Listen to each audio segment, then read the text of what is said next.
Margaret Thatcher's presence felt to me like a threat to my newborn baby. I must have been in very postpartum mindset. And I didn't want her eyes to go down on my baby, somehow like one of those fairy stories where the eyes fall down on the baby and it turns to stone. So I literally saw a loo and dashed into the loo in order that she would not even look at my baby.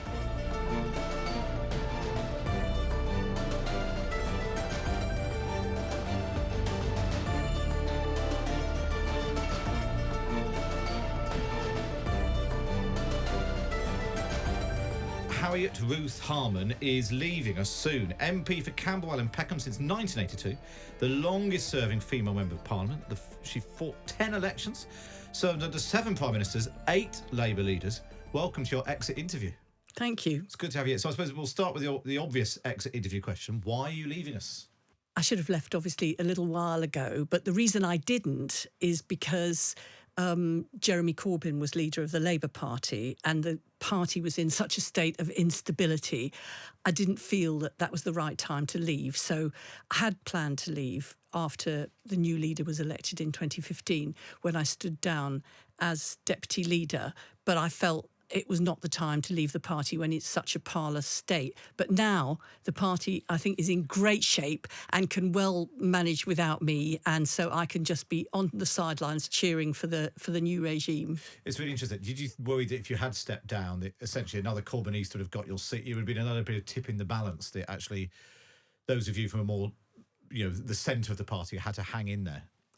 Well, I did feel a duty to my constituents to make sure that the selection process for their next MP, who might be there for them for another 40 years, is the right sort of person with a broad-based membership chosen according to rules that were complied with.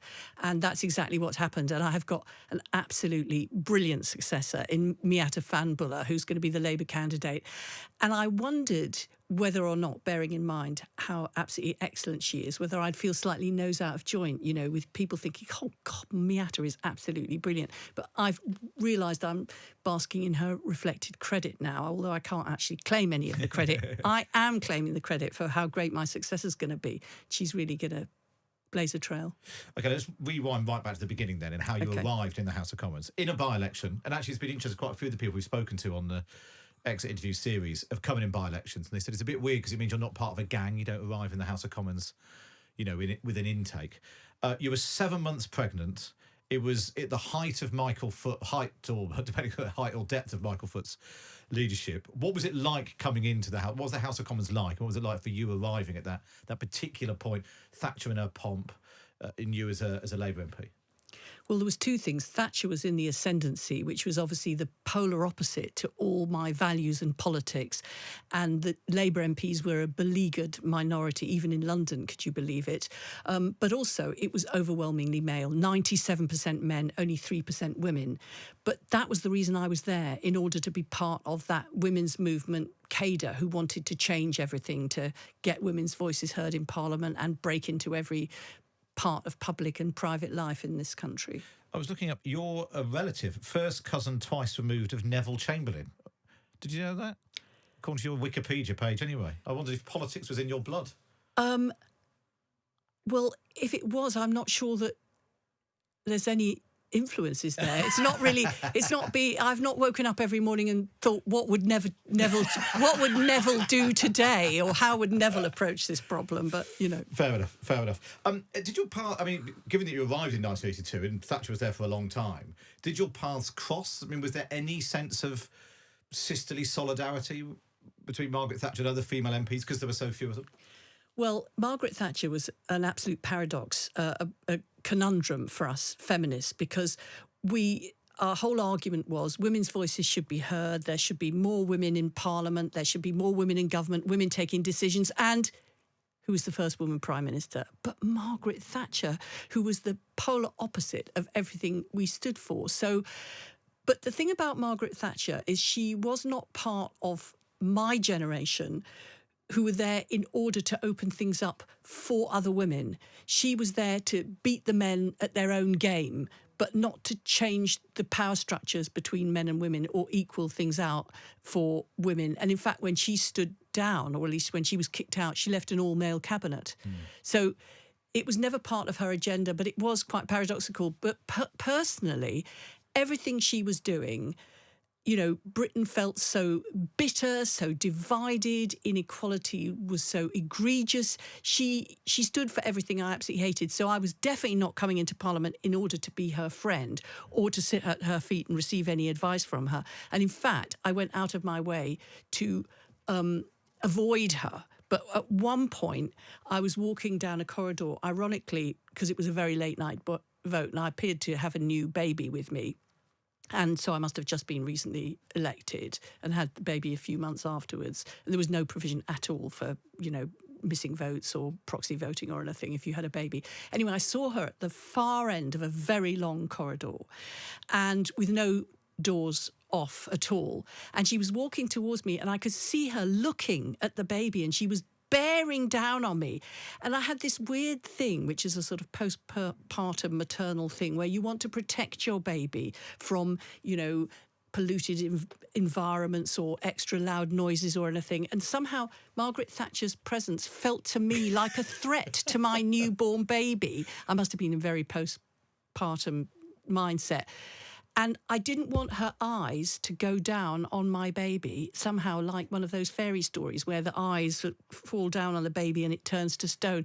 So I literally saw a loo and dashed into the loo in order that she would not even look at my baby, which reminds me not only of how strange my mind was after I'd just had my babies, each time 3 times, but also what a battle it felt between Labour and Tory values, how bitter that battle was.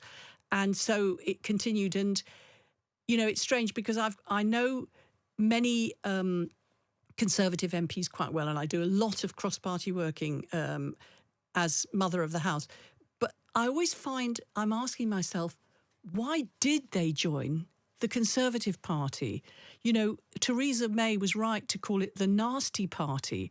And I'm thinking to myself, they seem such functional, decent person, but there's something about them that makes them very different from me. Well, it was a long old slog then from having arrived in 1982, another 15 years before Labour got into power. You became Secretary of State for Social Security, tasked with Frank Field to think the unthinkable on welfare. Between you did, and you both ended up getting the sack. What went wrong? Well, I think 2 things went wrong. Well, a number of things went wrong. Firstly, I think Frank Field had been given the impression by Tony Blair, or at least he'd gained the impression that actually I was only going to be a temporary Secretary of State because Frank Field, although he was appointed as my deputy, knew far more about social security than me, and I was only going to be there as a place filler, and then shortly he would take my place. And that was his expectation, and the expectation he conveyed to the department, that basically I was a lame duck from day one. The Prime Minister wanted him to take over, and therefore they shouldn't take any notice of me because he was the big show in town. And I think it was difficult for Frank because he was expecting to take over.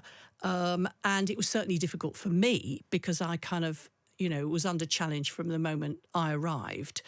And also because we'd made a commitment that we would stick to the Tories' spending limits. And that didn't mean not spending any more than the Tories. It meant sticking to the spending horizon, which saw cuts over the first 2 years. And in social security, that's where the cuts have got a legislative basis, because actually they're all in statute or in statutory instruments. So whilst the profile of health spending was going down or education spending, they didn't have to come to the House of Commons and say, hey, guys, by the way, we're cutting. They could actually make plans for the future and just... But in social security, it was very immediate that we had to cut benefits. And of course, the most unpopular one of all was the cut in lone parent benefits. And it was, you know, we went all around thinking, how on earth can we stay within the spending framework, which we absolutely promised in our manifesto, without doing these cuts. And we got into government on this promise, had to do the cuts, and they were wildly unpopular. And sort of I got chucked out in the in the outflow of that. But I did believe in hospital pass from the start with. Was it a case of, I will give that to Harriet because it's going to be grim, and you'll carry the can for it? I don't think so. And the truth is, I'm sure I could and should have managed the whole thing better. You know, you can't just think it's everybody else's fault if you get sacked. There's sometimes a little glimmer of a voice saying, perhaps you had something to do with it as well. Perhaps you could have done things better. Perhaps you could have done things differently. But I'd come under massive pressure from being on the opposition front bench. I was an absolute target for the right-wing media. Daily, the grinding down, the undermining. And I think that I didn't have any sort of power and strength left when things got really heated in government with the Frank Field problem, with the lone parent benefit. I didn't have any resilience left to fight my way out of it in a productive way. So I got fired and I accepted being fired because, well, it's the best thing to do, really. But the irony was that I'd fought for all those years in opposition to get Labour into government, voting every night, losing every vote, losing general elections. And then we get into government, I get into the cabinet, 13 months later, I'm fired. However, for my constituents, the most important thing was, fantastic, we've got a Labour government, we've got massive refurbishment of the hospitals, the schools are going to be better, you know, benefits are going to be better, there's going to be a better run economy. So everybody in my constituency was jubilating about having a Labour government, and it was just not possible for me at any point to say, but things aren't so great because I've been sacked. You know, just one thing, actually, it's all bad because I'm sacked. So I just was with the flow of really believing in a Labour government. Yeah. And I actually had a bit of an exit interview, actually, with Gordon Brown, because when I was chucked out of the cabinet and off the front bench, I went along to see Gordon Brown, who was Chancellor at this point. Yeah, so he said, come in and see me, come in and have a chat. And since my diary was like empty at that point, totally, I was very keen to. I went in to chat, and I said, oh, what am I going to do now? What am I going to do? And he said, well, what do you actually care about? So I thought, well, this is a very odd question coming from Gordon Brown. He knows what I care about. I said, you know what I care about, you know, the childcare, maternity pay and leave, you know, this, that and the other. And he said, we'll do that. And of course, it was the absolute most obvious and best piece of advice. It's not the position you're in, it's what you care about. And you just got to crack on and not moan about things. So I went out thinking, blimey, that is a bit of advice that I'm A, going to act on, and B, remember and tell other people about. And it's so interesting as well that having been sacked in such a public way so early on, lots of other people, and you've seen it since, you know, they're sacked and they either quit altogether or they disappear. But actually, you kept plugging away. You came back as a minister. Then in 2007, when Gordon Brown became Labour leader, you were elected deputy leader of the party. He was shadow deputy prime minister 2010 to 2015, and then interim leader in 2010 when Gordon Brown lost, and then again when Ed Miliband lost in 2015.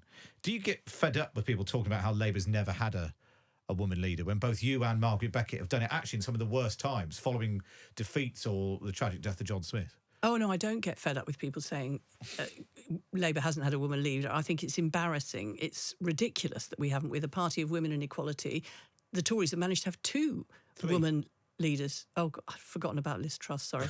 Sorry about you that. Were the nation. Sorry, Liz, yes, yeah, those few weeks, you know. No, I think it's bad. But and why is that? Well, the only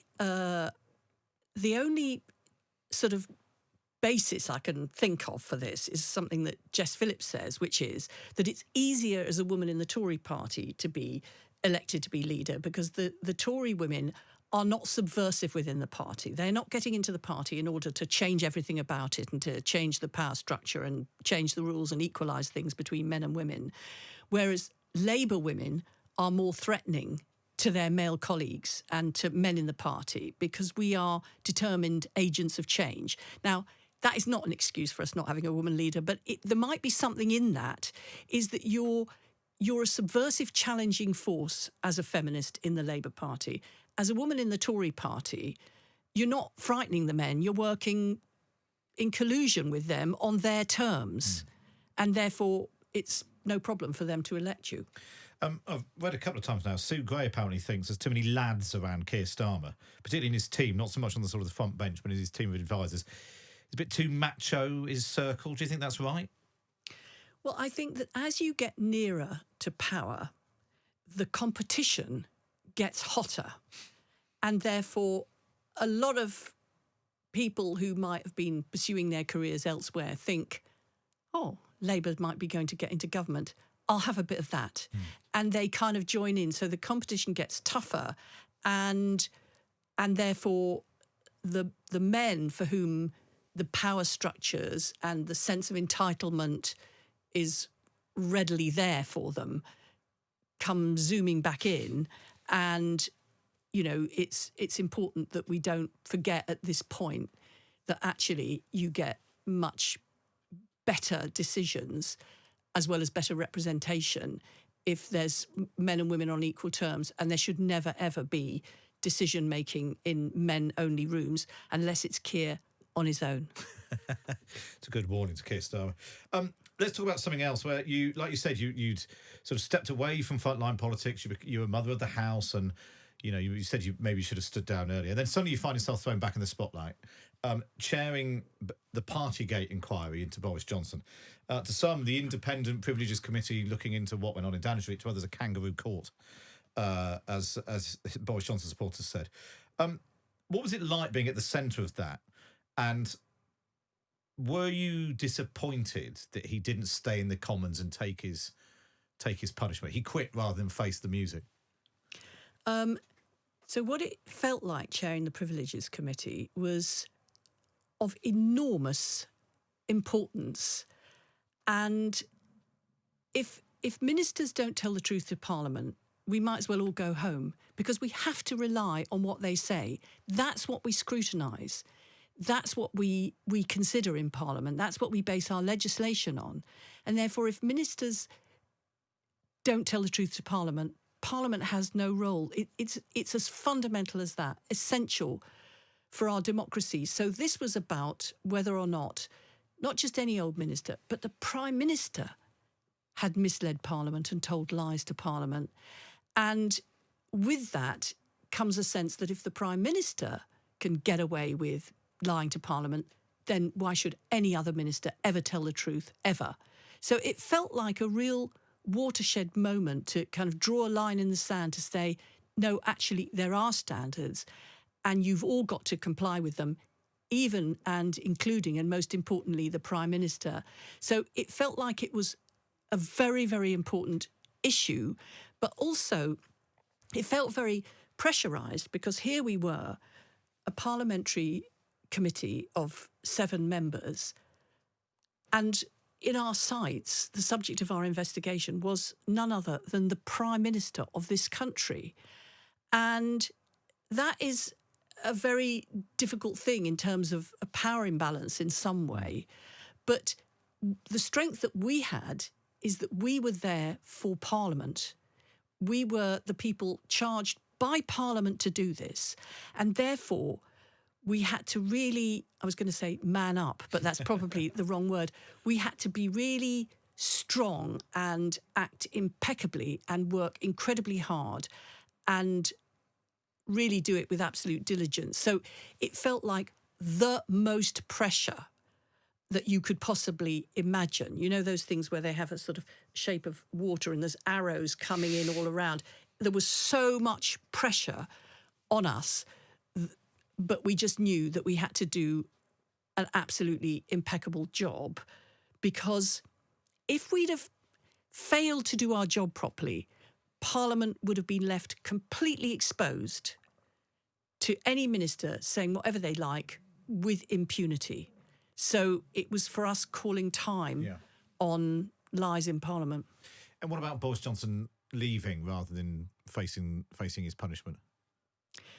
Well, once we'd got to doing our report, I think, you know, the point was made in our report, and, you know, whether or not he stayed until Parliament decided whether or not he should be subject to a recall, or whether or not he just resigned before it got that far, the outcome was the same in the end. Have you spoken to him since? No, I haven't. I don't think he's been. He wasn't around Parliament even much before, because after he stopped being Prime Minister, he was like doing speaking engagements around the world, wasn't he? So we didn't really see him much. He hasn't come bearing down on you down a corridor since. I didn't have to do any corridor avoidance. But it was a very strange time because normally everybody chats to everybody and everybody chats in the tea room and people chat to each other in the division lobby. And I couldn't really speak to anybody because the most important thing I was doing was something I couldn't talk to them about. And it was the same for my Tory colleagues on the committee. So we talked to each other. So basically, my call list is absolutely hilarious. It's like, constantly, if I'd have thrown myself forward, I never would have thought I'd have had so many calls with Tory MPs and so few with any of my colleagues, except for the other Labour colleague on the committee, is that we were in a bubble and we had to sustain each other and we all had an absolute unity of purpose, but we couldn't share it. And, I think my colleagues instinctively knew that and they didn't come up and say, oh, it's great, why don't you do this, off with his head and you're going to get Boris Johnson. Everybody dealt with it with great seriousness, except, of course, for the people who were calling it a witch hunt and a kangaroo court and trying to undermine the outcome even before we'd made the decision. Now, Harriet, lots of people will know that for a long time with your husband, Jack Dromey, you were a political power couple, not only married at home, but you were both MPs. He sadly died in 2022. But what was that like? Having your other half, is bound up in your work life, your political life, your public life. Because there have been a few. Obviously, there's been a few married couples in the Commons. But what was it like for you? How did you make it work? Well, basically, Jack and I were sort of working together on the same issues always from the outset, which is how we met. And it's quite a paradox for a feminist who believes in independent women doing things their own way to really reflect on how important a man's role has been in your life as a feminist. Bit of a conundrum there. But when I was writing my memoirs, I was very struck because I came across a copy of my acceptance speech, but having been a lawyer, I always keep documents, everything absolutely kept. And, I came across a copy of my acceptance speech in the Peckham by-election in 1982, and it was in Jack's handwriting. And if you'd have asked me, did you write your own acceptance speech? I would have said, of course I did. What are you suggesting? That my husband wrote my acceptance speech? But it made me realise that our work was completely intertwined together, him in the trade union movement, me in politics. But we literally worked as an item all the way through. And when he came into Parliament in 2010, it was really great because he was in the office next door to me. And Parliament can be quite a bit of a lonely place if you're hanging around late at night. So it was really great to just be able to hang around the whole time. And when the issue about whether I should do the Privileges Committee came up, incidentally, by way of a Tory woman MP WhatsApping me and says, I read from the Telegraph, you might be going to do the Privileges Committee. And it's like, it's news to me.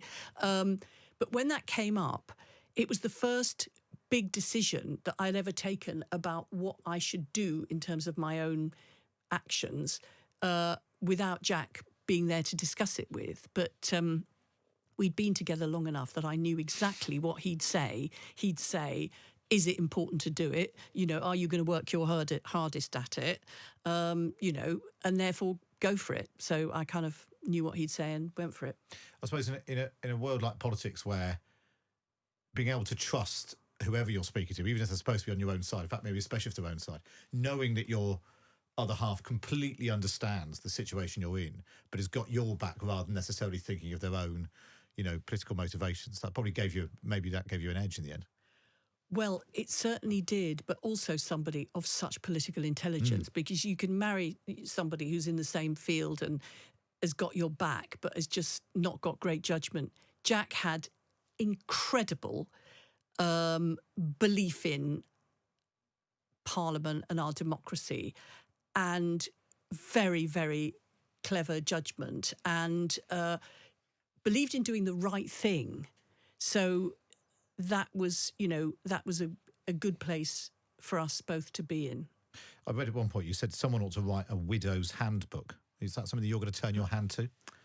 Well, I'm kind of sort of resisting it. But, the thing is that I remember with my mother, when my dad died, she was in her 70s and she had 30 years more of life. Yeah. So basically, it's not an insignificant period of time. And most women do become widows. And the whole argument of the feminist movement is that you shouldn't define yourself by the man you're with or by whether you're with a man. And therefore, to walk the talk in widowhood, you can't think, because I'm not with my life's partner anymore, therefore my life has ended. Because that's that's conflicted ideologically. But it's hard to walk the talk. But there is something about when you become a widow, everybody behaving towards you as if your life is over. And I'm like, well, they're behaving towards me as if my life is over, but I know it's probably about 30 years longer if I'm going to live as long as my mum. And therefore, I must go into that new phase of life positively and see what that brings. And actually, there's a lot of women for whom widowhood brings different things. I've got to be careful how I say this, but it's like one friend of mine, her husband died, and we were all being very sympathetic to her and everything. And she said, but actually now I can wear a tracksuit. And it's like, what? No, he would never let me wear a tracksuit. And there is something about being in a different phase and making decisions on your own. Yeah. I mean, obviously... So what's your tracksuit? What is it that you can do now? Well, Jack didn't ever stop me doing anything. Okay, so fine. basically... He probably knew better than that. But I think that you can't think that you can't manage it on your own and that you can't make decisions, and things are different. Like Margaret Hodge, for example, after her husband died, she did the Public Accounts Committee, which she probably wouldn't have done while he was still alive. Yeah. But that was an incredibly important thing for us all, that she did that. Let's move on then and talk about some of your many bosses. If you could sum them up in a word for us. Michael Foot, he was the Labour leader when you came in 1982. Sum up Michael Foot in a word. I think, in a word, I think, I can't do it in a word. He was, incredibly clever, incredibly intellectual, but he was the wrong man in the wrong place at the wrong time. But that's not about his personal qualities. It's about where politics was at the time. Yeah. Neil Kinnock, then, in a word. I think Neil was absolutely brilliant. He is the sort of unsung hero of paving the way for New Labour getting into... So I'd say unsung hero. Unsung hero. You'll have 2 words, that's allowed. John Smith. He represented real hope for people, a trustworthy, reliable, and that was... Yeah, it was very tragic that he died and wasn't able to be... And you could tell by when he died how much hope and expectation there was. So he was a figure of real hope. So Tony Blair, then? I think political genius, really. 2 words. 2 words. 2 words were allowed. Gordon Brown? I think a brilliant politician and chancellor, and he came into a difficult gig at the end of Labour's years in government and then hit by the global financial crisis. But I think that he did incredible leadership in the global financial crisis. And I was literally in the room where there'd be Barroso, Obama, leaders from all around Europe going, Gordon, what are we going to do? Literally. And he said, we're going to do this, we're going to do this, we're going to do this. He seemed to be like the only person who knew you had to jump ahead of these incredible forces in order to get some control. And they all looked to him. And I think that the global financial crisis would have been immeasurably worse if it weren't for him. He got no credit for it, but history will absolve him. We talked about how you were sacked by Tony Blair. When Gordon Brown became Prime Minister, he didn't make you Deputy Prime Minister. Why do you think that was? It was an error. Was it? It's definitely. He should have done, but I made an error because I should have made him. But it was the timing that caught me out because he obviously knew I'd won. So basically he thought, right, she's won. I'm not going to make her Deputy Prime Minister because that gives me some more patronage in the bag.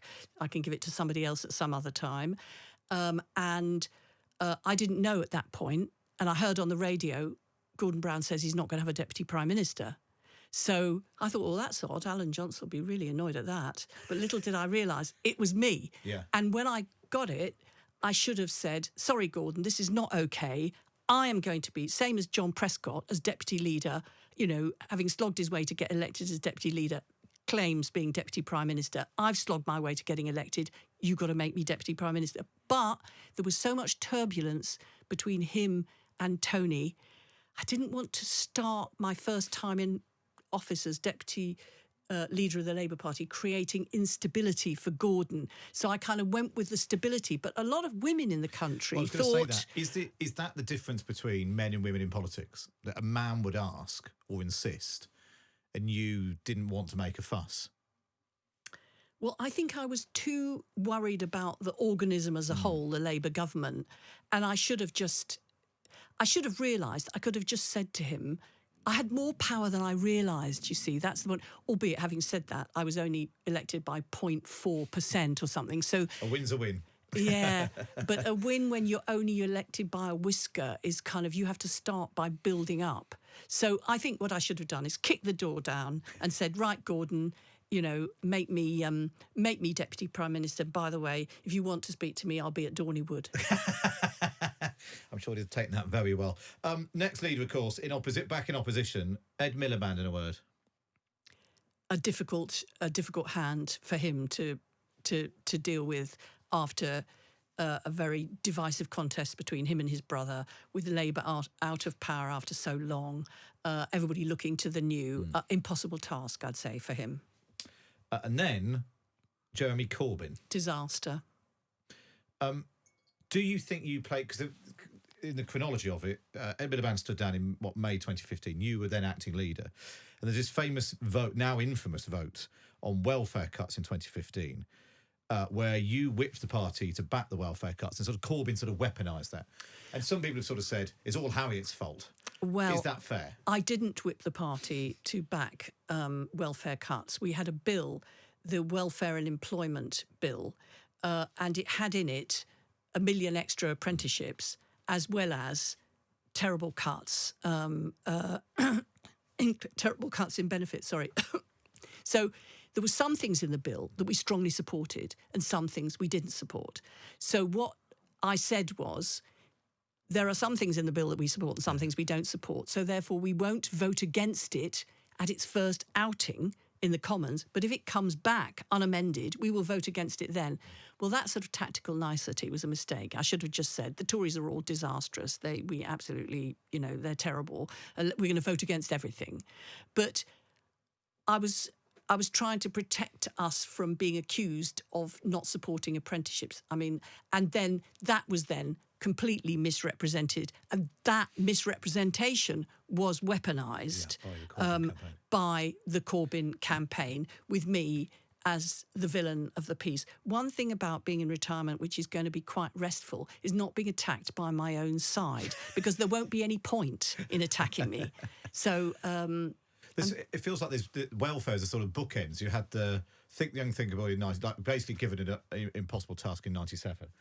And then in 2015, the same thing comes along. That Labour and welfare is a sort of recurring issue. One of the policies in that bill that you were not voting on in 2015 was the 2-child benefit cap. That debate's coming around again. Do you think Keir Starmer should commit to scrapping that cap on only being allowed to claim benefits for 2 children?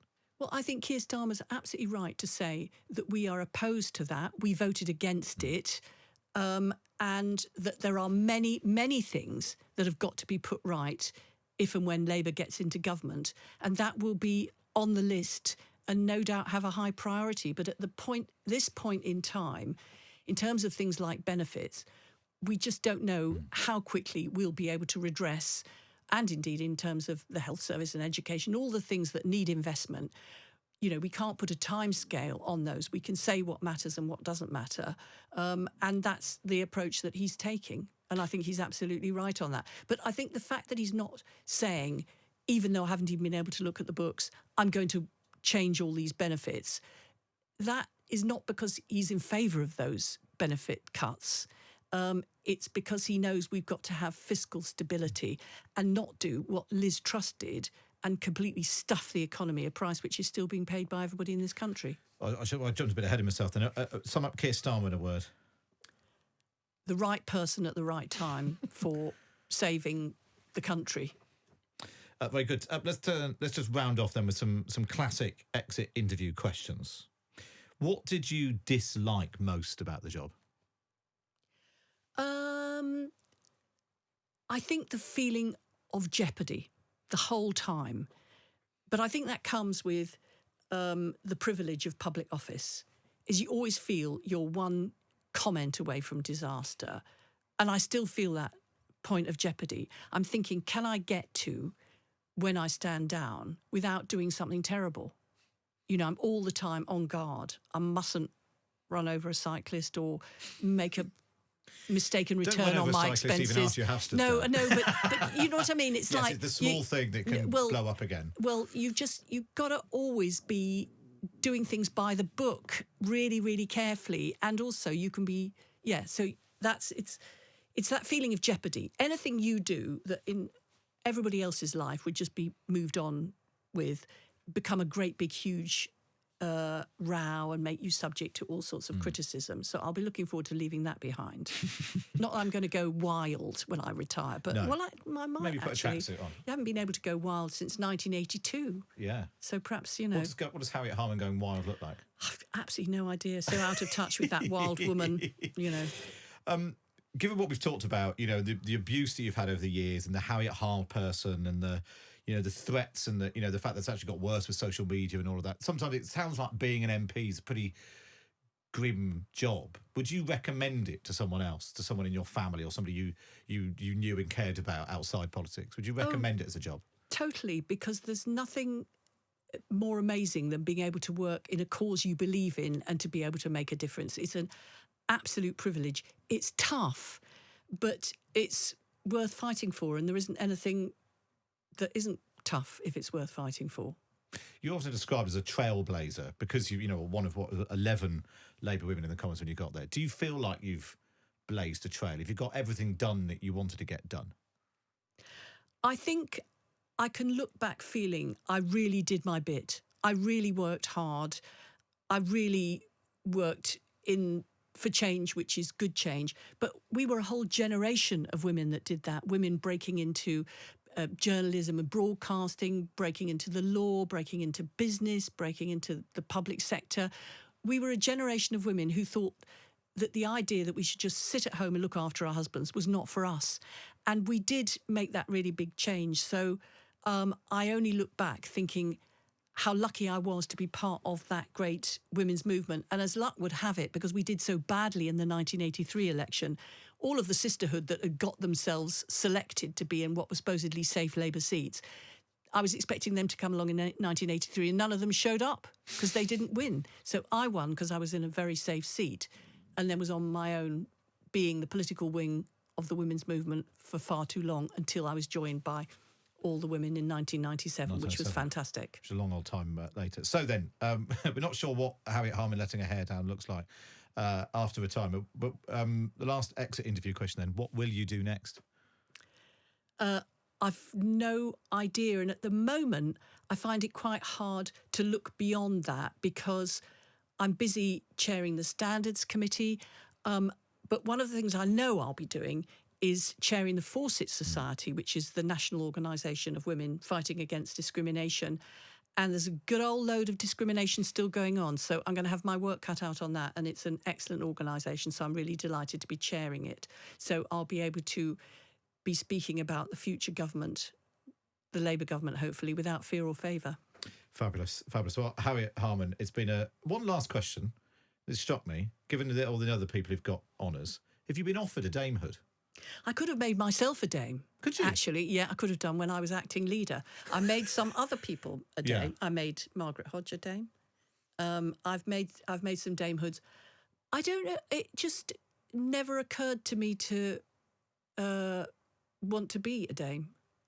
So I can't remember whether anybody offered it to me, but I'm sure I could have asked for one. Still time. Would you go to the House of Lords? I'm hoping to jump over that, the damehood, and go into the House of Go to the Lords. House of Lords. Very good. But we'll wait and see on that one. Well, Harriet Harman, soon to be Baroness Harman, thanks so much for joining us for your exit interview on Times Radio.